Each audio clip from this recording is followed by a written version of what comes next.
ಪ್ರಸ್ತುತ ದೇಶಾದ್ಯಂತ ಕೋವಿಡ್ ಬಗ್ಗೆನೇ ಬಹಳ ದೊಡ್ಡ ಚರ್ಚೆ ಆಗ್ತಾ ಇದೆ. ಕರ್ನಾಟಕದಲ್ಲಿ ಕೋವಿಡನ್ನು ನಿಯಂತ್ರಣ ಮಾಡೋದರಲ್ಲಿ ಪ್ರಾರಂಭದಲ್ಲಿ ನಾವು ತುಂಬ ಯಶಸ್ವಿಯಾಗಿದ್ದು, ಆದರೆ ಇತ್ತೀಚೆಗೆ ಬೆಂಗಳೂರಿನಲ್ಲಿ ಈ ಕೋವಿಡ್ ಪ್ರಕರಣಗಳು ಜಾಸ್ತಿ ಆಗ್ತಿರೋದನ್ನು ರಾಜ್ಯದ ಜನ ಗಮನಿಸ್ತಾ ಇದ್ದಾರೆ. ನಾನು ಒಂದು ಮಾತನ್ನು ರಾಜ್ಯದ ಜನತೆಗೆ ಕೈ ಜೋಡಿಸಿ ಪ್ರಾರ್ಥನೆ ಮಾಡೋದು ಅಂತ ಹೇಳಿದರೆ, ಈ ಕೋವಿಡ್ ನಿಯಂತ್ರಣ ಆಗೋದಕ್ಕೆ ಲಾಕ್ಡೌನ್ ಪರಿಹಾರ ಅಲ್ಲ. ಪರಿಹಾರ ಒಂದೇ, ತಾವು ತಪ್ಪದೆ ಮಾಸ್ಕನ್ನು ಧರಿಸಬೇಕು, ಅಂತರವನ್ನು ಕಾಯ್ದುಕೊಳ್ಬೇಕು.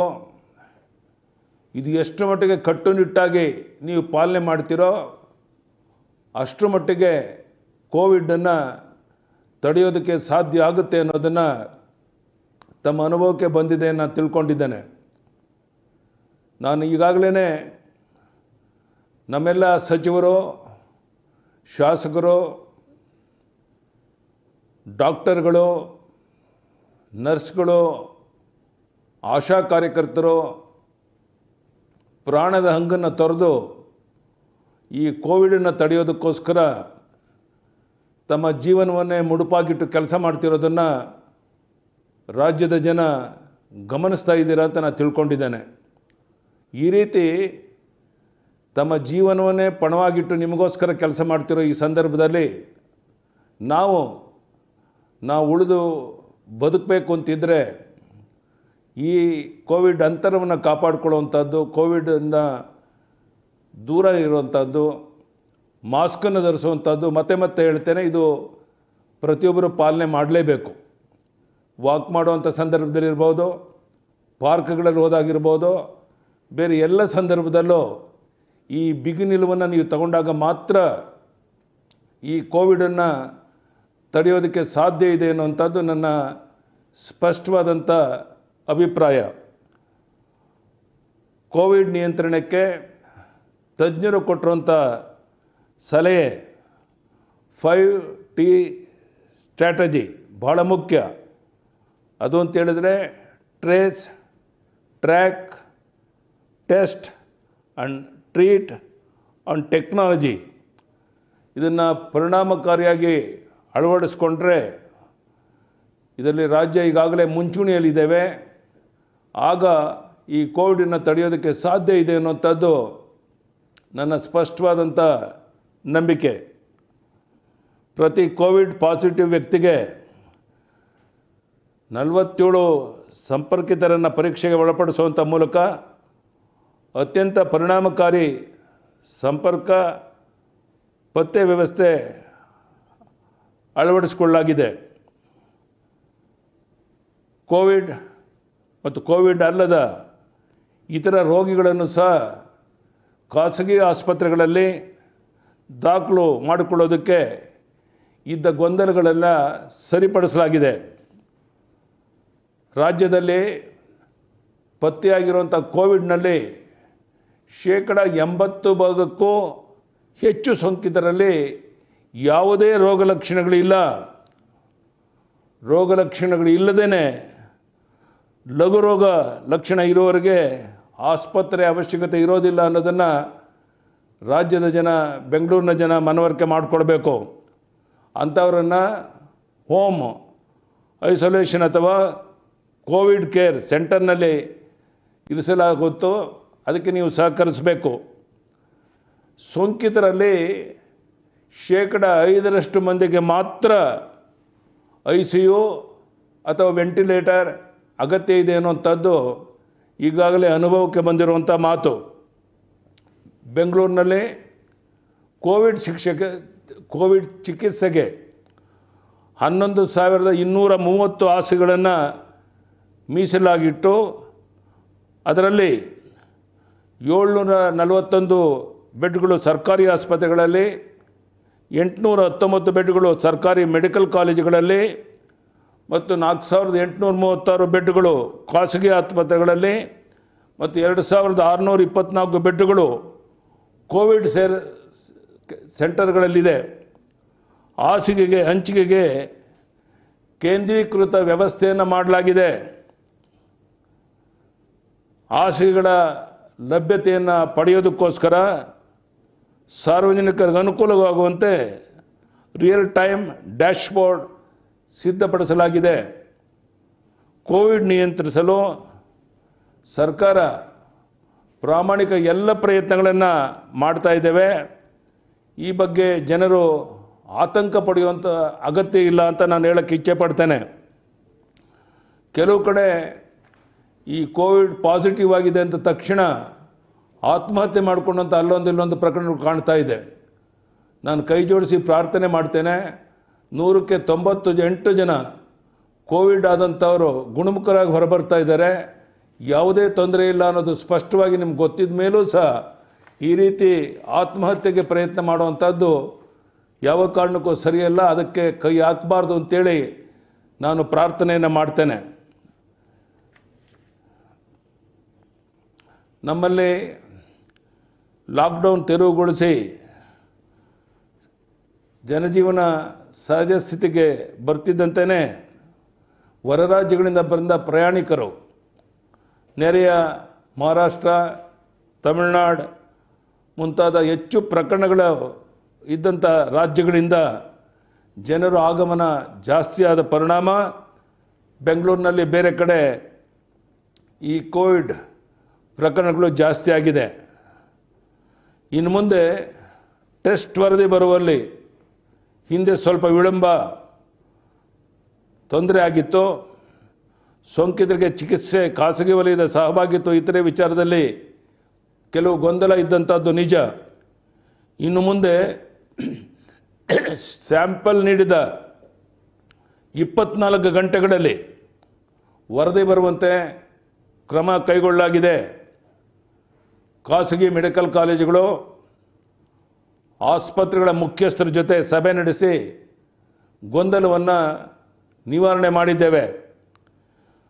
ಎಲ್ಲ ಖಾಸಗಿ ಆಸ್ಪತ್ರೆಗಳು 50% ಹಾಸಿಗೆಗಳನ್ನು ಕೊಡೋದಕ್ಕೆ ಬೇಕಾದಂಥ ತಜ್ಞ ವೈದ್ಯರ ವ್ಯವಸ್ಥೆ ಮಾಡೋದಕ್ಕೆ ಒಪ್ಕೊಂಡಿರುವಂಥದ್ದು ಭಾಳ ಸಂತೋಷಕರವಾದಂಥ ಸಂಗತಿ.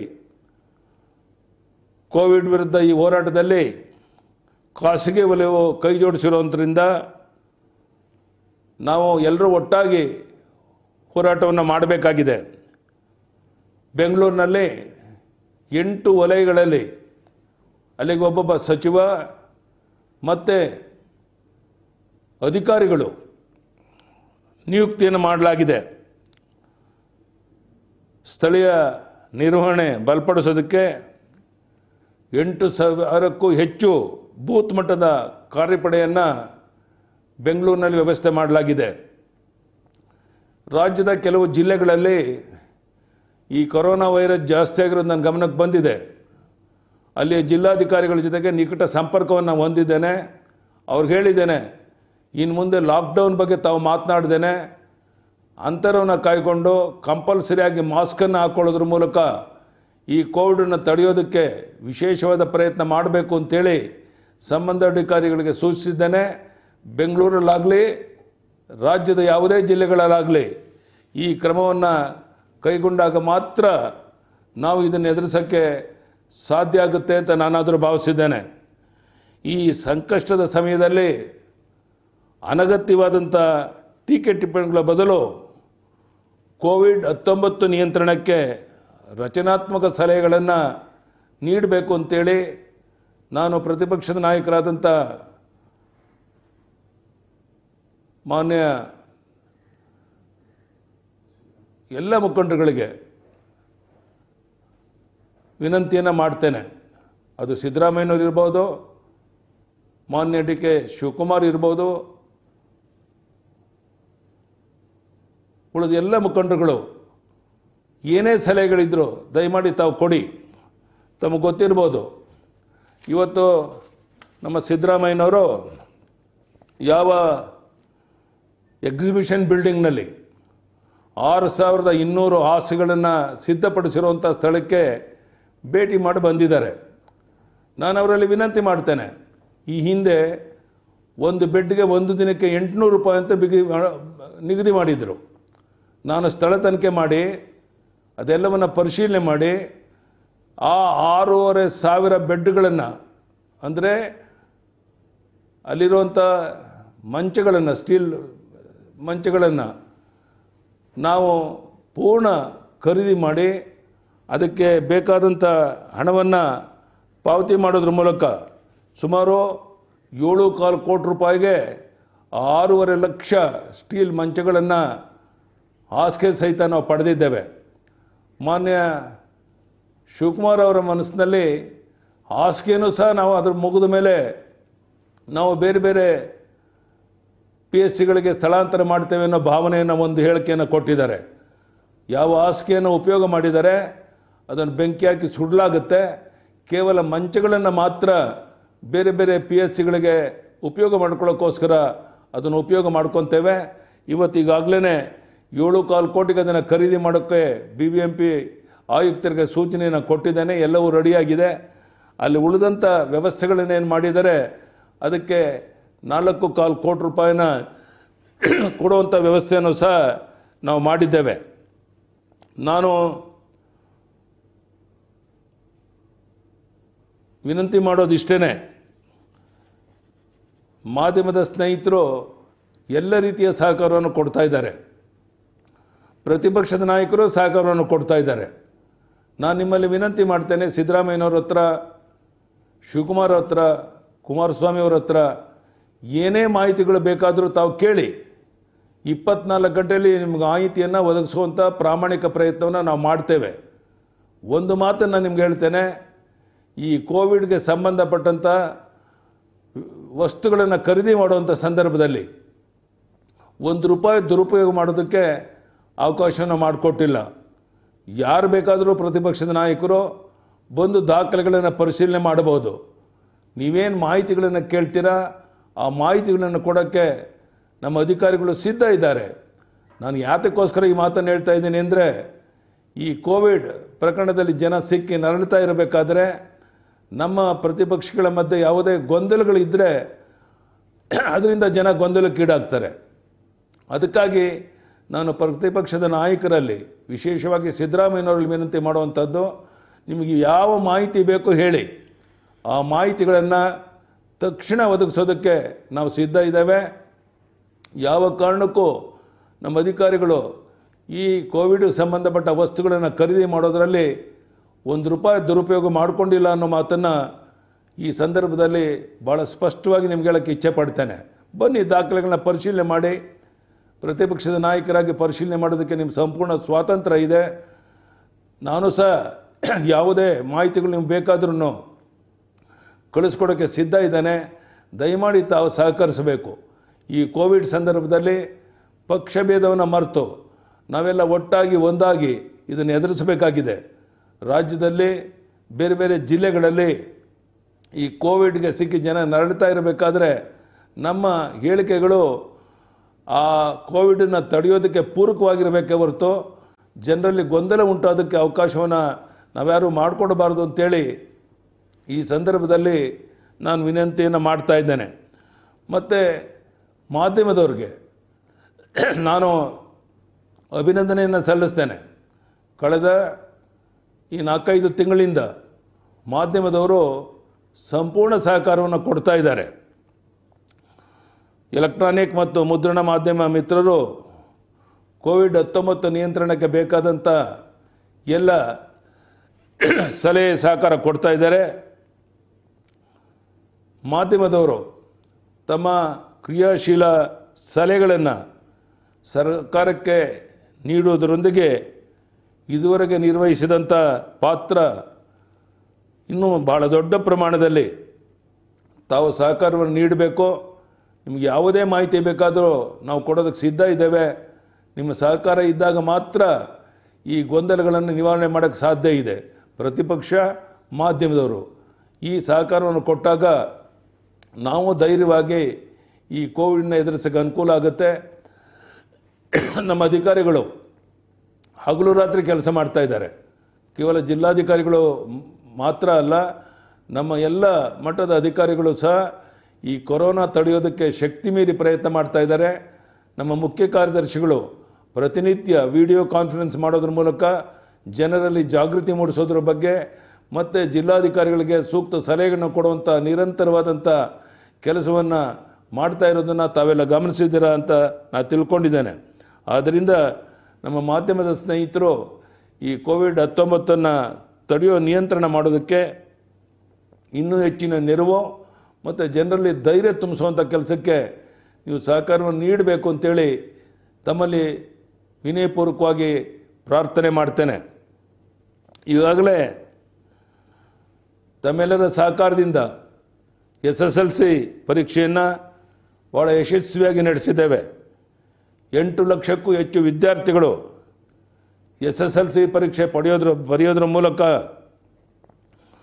ಈ ಕೋವಿಡ್-19 ನಿಯಂತ್ರಣ ಮಾಡೋದ ಒಂದು ಸವಾಲನ್ನು ಎದುರಿಸಿರುವಂಥದ್ದು ಸಹ ನಿಮಗೆಲ್ಲ ಗೊತ್ತಿರುವಂಥ ಸಂಗತಿಯಾಗಿ ನಾನು ಮೊದಲಿನಿಂದಲೂ ಸಹ ಯಾವುದೇ ವದಂತಿಗೆ ಅವಕಾಶವನ್ನು ಕೊಡದೇನೆ ಪ್ರಾಮಾಣಿಕವಾಗಿ ಕೆಲಸ ಮಾಡುವಂಥ ಪ್ರಯತ್ನ ಮಾಡಿದ್ದೇನೆ.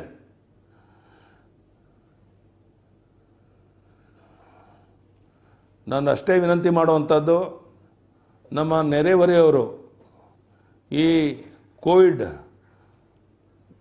ಸಿಕ್ಕಿ ನರಳ್ತಾ ಇರಬೇಕಾದ್ರೆ ಅದರಿಂದ ಹೊರ ತೆಗೆಯೋದಕ್ಕೆ ಅವರು ನೆಮ್ಮದಿಯಿಂದ ಬದುಕಕ್ಕೆ ಬೇಕಾದಂಥ ಎಲ್ಲ ರೀತಿಯ ಸಹಕಾರವನ್ನು ನೀಡಬೇಕು. ಸಂಘ ಸಂಸ್ಥೆಯವರು, ಬೇರೆ ಬೇರೆ ಅನೇಕ ಸಂಸ್ಥೆಯವರು ಮೊನ್ನೆ ಈ ಕೊರೋನಾ ಸಂದರ್ಭದಲ್ಲಿ ಭಾಳ ದೊಡ್ಡ ಪ್ರಮಾಣದಲ್ಲಿ ಆಹಾರವನ್ನು ಹಂಚುವಂಥ ಪ್ರಯತ್ನ ಮಾಡಿದ್ದಾರೆ. ಎಲ್ಲ ರೀತಿ ಸಹಕಾರವನ್ನು ಕೊಟ್ಟಿದ್ದಾರೆ. ಕೆಲವರ ಮನಸ್ಸಿನಲ್ಲಿ ಆ್ಯಂಬ್ಯುಲೆನ್ಸ್ ಕೊರತೆ ಇದೆ ಅಂತ ಅಂದ್ಕೊಂಡಿದ್ದೀರಾ. ಈಗಾಗಲೇ ಆ್ಯಂಬ್ಯುಲೆನ್ಸ್ ಅಗತ್ಯ ಇರುವಷ್ಟು ನಾವು ಮಾಡಿದ್ದೇವೆ. ಎಲ್ಲ ಕಡೆ ಒಂದೊಂದು ಬೂತ್ ಮಟ್ಟದವರೆಗೂ ಸಹ ಆ್ಯಂಬ್ಯುಲೆನ್ಸ್ ವ್ಯವಸ್ಥೆ ಮಾಡಬೇಕು ಅನ್ನೋ ಸಿದ್ಧತೆಗಳು ನಾವು ಮಾಡ್ತಾ ಇದ್ದೇವೆ. ಯಾವುದೇ ಸಂದರ್ಭದಲ್ಲಿ ನೀವು ಸಂಪರ್ಕ ಮಾಡಿದಂಥ ಕೆಲವೇ ಗಂಟೆಗಳಲ್ಲಿ ಆ್ಯಂಬ್ಯುಲೆನ್ಸ್ ಬಂದು ಆ ಕೋವಿಡ್ಗೆ ಸಿಕ್ಕಿರುವಂಥ ನರಳ್ತಾ ಇರುವಂಥ ವ್ಯಕ್ತಿಗಳಿಗೆ ಚಿಕಿತ್ಸೆ ಕೊಡೋದಕ್ಕೆ ಬೇಕಾದಂಥ ಎಲ್ಲ ವ್ಯವಸ್ಥೆಗಳನ್ನು ನಾವು ಮಾಡಿದ್ದೇವೆ. ಆದ್ದರಿಂದ ತಾವು ಸಂಪೂರ್ಣ ಸಹಕಾರವನ್ನು ಕೊಡಬೇಕು ಅಂತ ಈ ಸಂದರ್ಭದಲ್ಲಿ ವಿನಂತಿ ಮಾಡ್ತೇನೆ. ನಾವೀಗ ಒಂದು ಮಾತನ್ನು ಸ್ಪಷ್ಟ ಮಾಡ್ತೇನೆ, ನಾಳೆಯಿಂದ ಬೆಂಗಳೂರಿನಲ್ಲಿ ಲಾಕ್ಡೌನ್ ಇರೋದಿಲ್ಲ. ನಿರಂತರವಾಗಿ ಜನ ತಮ್ಮ ಕರ್ತವ್ಯದಲ್ಲಿ ತೊಡಗಬೇಕಾಗಿದೆ. ಯಾಕೆಂದರೆ ಒಂದು ಸರ್ಕಾರಕ್ಕೆ ಆರ್ಥಿಕ ಸಂಪನ್ಮೂಲ ಕ್ರೋಢೀಕರಿಸ್ಕೊಳ್ಳುವಂಥದ್ದು ಅಷ್ಟೇ ಮುಖ್ಯವಾಗಿರುವಂಥದ್ದು. ಆದ್ದರಿಂದ ನಾವು ಈ ಕೋವಿಡನ್ನು ಎದುರಿಸೋದಕ್ಕೆ ಸಿದ್ಧತೆಯನ್ನು ಮಾಡಿಕೊಳ್ಬೇಕು, ಎಚ್ಚರಿಕೆಯನ್ನು ವಹಿಸಬೇಕು, ಸೋಂಕಿತರಿಗೆ ರಕ್ಷಣೆ ಕೊಡುವಂಥ ಕೆಲಸವನ್ನು ಮಾಡಬೇಕು.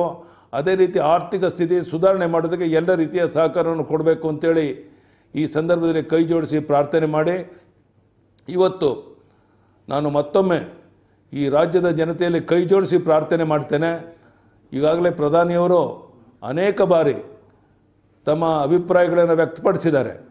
ಈ ಕೋವಿಡ್ ನಿಯಂತ್ರಣಕ್ಕೆ ಯಾವುದೇ ಔಷಧಿಗಳಿಗೆ ಸದ್ಯಕ್ಕೆ ಲಭ್ಯ ಇಲ್ಲದೇ ಇದ್ದರೂ ಸಹ ನಾವು ಅಂತರವನ್ನು ಕಾಯ್ಕೊಳ್ಬೇಕು, ಮಾಸ್ಕನ್ನು ಧರಿಸಬೇಕು ಅಂತೇಳಿ ಮತ್ತೆ ಸ್ವತಃ ಪ್ರಧಾನಿಯವರು ಹೇಳಿದ ಮಾತನ್ನು ಸಹ ತಾವು ಗಮನಿಸಿದ್ದೀರ ಅಂತ ತಿಳ್ಕೊಂಡಿದ್ದೇನೆ. ನಾನು ಇಷ್ಟೇ ನಿಮ್ಮಲ್ಲಿ ವಿನಂತಿ ಮಾಡುವಂಥದ್ದು, ಯಾರು ಮಾಸ್ಕ್ ಧರಿಸೋದಿಲ್ಲ ಅವ್ರ ಮೇಲೆ ಕಠಿಣವಾದ ಕ್ರಮವನ್ನು ತಗೊಳ್ಳೋದು ಅನಿವಾರ್ಯ ಆಗುತ್ತೆ. ಅದಕ್ಕೆ ಅವಕಾಶವನ್ನು ಕೊಡಬೇಡಿ. ಪೊಲೀಸ್ನವರು ಹಗಲು ರಾತ್ರಿ ಪ್ರಾಣದ ಹಂಗನ್ನು ತೊರೆದು ಕೆಲಸ ಮಾಡ್ತಿರೋ ಸಂದರ್ಭದಲ್ಲಿ ಅವರು ಬೇರೆ ಒಳ್ಳೆಯ ಕೆಲಸ ಮಾಡೋದಕ್ಕೆ ತಾವು ಅವಕಾಶವನ್ನು ಮಾಡಬೇಕು ಅಂತ ಈ ಸಂದರ್ಭದಲ್ಲಿ ವಿನಂತಿ ಮಾಡಿ, ಮಾಧ್ಯಮದ ಸ್ನೇಹಿತರು, ಪ್ರತಿಪಕ್ಷದ ನಾಯಕರು ಎಲ್ಲರ ಸಹಕಾರದೊಂದಿಗೆ ಈ ಕೋವಿಡನ್ನು ತಡೆಯೋದಕ್ಕೆ ನಾವೇನು ಪ್ರಯತ್ನವನ್ನು ಮಾಡ್ತಾ ಇದ್ದೇವೆ ಅದಕ್ಕೆ ತಮ್ಮ ಸಂಪೂರ್ಣ ಸಹಕಾರವನ್ನು ನೀಡಬೇಕು ಅಂತ ಈ ಸಂದರ್ಭದಲ್ಲಿ ಕೈ ಜೋಡಿಸಿ ಪ್ರಾರ್ಥನೆ ಮಾಡಿ, ನಾನು ಇವತ್ತು ಅನಿವಾರ್ಯವಾಗಿ ಈ ನಾಡಿನ ಜನರನ್ನು ಕುರಿತು ಈ ಮಾತನಾಡ್ತಾ ಇರೋ ಒಂದೇ ಒಂದು ಉದ್ದೇಶ, ಹಗಲು ರಾತ್ರಿ ನಾವೆಲ್ಲ ಶ್ರಮ ಆಗ್ತಾ ಇದ್ದೇವೆ. ಒಂದು ದಿನ ನಾನು ಮನೇಲಿ ಕುಂತಿಲ್ಲ. ಈ ಕೋವಿಡ್ ಸಂದರ್ಭದಲ್ಲೂ ಸಹ ನಿತ್ಯ ಸಂಬಂಧಪಟ್ಟ ಅಧಿಕಾರಿಗಳ ಜೊತೆ ಸಮಾಲೋಚನೆ, ಚರ್ಚೆ, ಮಾಧ್ಯಮದ ಸ್ನೇಹಿತರ ಜೊತೆ ಚರ್ಚೆ ಎಲ್ಲವನ್ನೂ ಮಾಡ್ತಾ ಇದ್ದೇನೆ. ನಮ್ಮ ಶಕ್ತಿ ಮೀರಿ ಪ್ರಾಮಾಣಿಕ ಪ್ರಯತ್ನ ಮಾಡ್ತಾ ಇದ್ದೇವೆ. ಅದಕ್ಕೆ ನಾಡಿನ ಜನರ ಸಹಕಾರ ಇದ್ದಾಗ ಮಾತ್ರ ಈ ಕೋವಿಡನ್ನು ಎದುರಿಸೋಕ್ಕೆ ಸಾಧ್ಯ ಆಗುತ್ತೆ. ಅದಕ್ಕಾಗಿ ತಾವು ಸಹಕರಿಸಬೇಕು. ನಾನು ಹಿರಿಯ ನಾಗರಿಕರಲ್ಲಿ ಕೈ ಜೋಡಿಸಿ ಪ್ರಾರ್ಥನೆ ಮಾಡ್ತೇನೆ, ದಯಮಾಡಿ ಯಾರು 55-60 ವರ್ಷ ಆಗಿದೆ ಅಂತ ಹಿರಿಯ ನಾಗರಿಕರು ಮನೆ ಬಿಟ್ಟು ಹೊರಗೆ ಬರಬಾರ್ದು ಈ ಸಂದರ್ಭದಲ್ಲಿ. ಯಾಕೆಂದರೆ ಅನೇಕ ಬೇರೆ ಬೇರೆಯ ಕಾರಣಕ್ಕಾಗಿ ಈ ಸೋಂಕು ಹರಡೋ ಸಂದರ್ಭ ಇರೋದರಿಂದ ಹಿರಿಯ ನಾಗರಿಕರು ಹೆಚ್ಚು ಎಚ್ಚರಿಕೆಯನ್ನು ವಹಿಸಬೇಕು ಈ ಸಂದರ್ಭದಲ್ಲಿ ಪ್ರಾರ್ಥನೆ ಮಾಡಿ, ಅದೇ ರೀತಿ ಮಕ್ಕಳು ಸಹ ಮನೆಯಲ್ಲಿ ಎಚ್ಚರಿಕೆಯಿಂದ ಇರೋದಕ್ಕೆ ಗಮನವನ್ನು ಕೊಡಬೇಕು. ಕೋವಿಡ್ ಸೋಂಕಿತರೊಂದಿಗೆ ಸೌಜನ್ಯದಿಂದ ವರ್ತನೆ ಮಾಡಬೇಕು ಅಂತೇಳಿ ನಾನು ಕೈ ಜೋಡಿಸಿ ನಿಮ್ಮಲ್ಲಿ ಪ್ರಾರ್ಥನೆಯನ್ನು ಮಾಡಿ, ಇವತ್ತು ಈ ಸಂದರ್ಭದಲ್ಲಿ ಬೆಂಗಳೂರಿನ ಜನತೆ ಮಾತ್ರ ಅಲ್ಲ, ರಾಜ್ಯದ ಎಲ್ಲ ಜನರಿಗೆ ನನ್ನ ಅಭಿಪ್ರಾಯಗಳನ್ನು ವ್ಯಕ್ತಪಡಿಸೋಕೆ ಅವಕಾಶವನ್ನು ಮಾಡಿಕೊಟ್ಟಿದ್ದೀರಾ. ಮತ್ತೊಮ್ಮೆ ವಿನಂತಿ ಮಾಡ್ತೇನೆ, ಕೋವಿಡ್ ತಡೆಯೋದಕ್ಕೆ ಲಾಕ್ಡೌನ್ ಮಾತ್ರ ಪರಿಹಾರ ಅಲ್ಲ. ಇನ್ನು ಮುಂದೆ ಬೆಂಗಳೂರಿನಲ್ಲಿ ಲಾಕ್ಡೌನ್ ಇರೋದಿಲ್ಲ, ಕರ್ನಾಟಕ ರಾಜ್ಯದ ಯಾವುದೇ ಭಾಗದಲ್ಲಿ ಇನ್ನು ಮುಂದೆ ಲಾಕ್ಡೌನ್ ಇರೋದಿಲ್ಲ. ನಿರಂತರವಾಗಿ ಅವರ ವ್ಯವಹಾರಗಳನ್ನು ಮುಂದುವರಿಸಿಕೊಂಡು ಕೆಲಸ ಕಾರ್ಯಗಳಲ್ಲಿ ಮಗ್ನರಾಗೋದಕ್ಕೆ ಅವಕಾಶವನ್ನು ಮಾಡಿಕೊಡ್ತೇನೆ. ಎಲ್ಲಿ ಭಾಳ ಕೆಲವು ಕಡೆ ಕಂಟೈನ್ಮೆಂಟ್ ಝೋನ್ ಇದೆ, ಅಲ್ಲಿ ಮಾತ್ರ ಭಾಳ ಬಿಗಿಯಾದಂಥ ಕ್ರಮವನ್ನು ತಗೊಳ್ಬೇಕಾದಂಥ ಅನಿವಾರ್ಯ ಆಗುತ್ತೆ. ಅಲ್ಲಿ ಒಂದು ಮನೆಯಿಂದ ಮತ್ತೊಂದು ಮನೆಗೆ, ಒಂದು ರಸ್ತೆಯಿಂದ ಮತ್ತೊಂದು ರಸ್ತೆಗೆ ಓಡಾಟ ಮಾಡೋಕ್ಕೆ ಅವಕಾಶ ಕೊಡೋದಿಲ್ಲ. ಆದ್ದರಿಂದ ಕಂಟೋನ್ಮೆಂಟ್ ಝೋನಲ್ಲಿ ಮಾತ್ರ ಬಿಗಿಯಾದ ಕ್ರಮವನ್ನು ಪೊಲೀಸ್ನವರು ತಗೊಂಡಾಗ ತಾವು ಸಹಕರಿಸಬೇಕು ಅಂತ ಕೈ ಜೋಡಿಸಿ ಪ್ರಾರ್ಥನೆ ಮಾಡಿ, ಮತ್ತೊಮ್ಮೆ ತಮ್ಮೆಲ್ಲರಿಗೂ ಅಭಿನಂದನೆ ಸಲ್ಲಿಸಿ, ನಿಮ್ಮೆಲ್ಲರ ಸಹಕಾರದಿಂದ ಕರ್ನಾಟಕದಲ್ಲಿ ಕೋವಿಡನ್ನು ತಡೆಯೋದಕ್ಕೆ ಒಂದು ಅವಕಾಶವನ್ನು ಮಾಡಿಕೊಟ್ಟು ಸಹಕರಿಸಬೇಕು ಅಂತ ಮತ್ತೊಮ್ಮೆ ನಿಮ್ಮಲ್ಲಿ ಪ್ರಾರ್ಥನೆ ಮಾಡಿ ನನ್ನ ಮಾತನ್ನು ಮುಗಿಸ್ತೇನೆ. ಧನ್ಯವಾದಗಳು. ನಮಸ್ಕಾರ.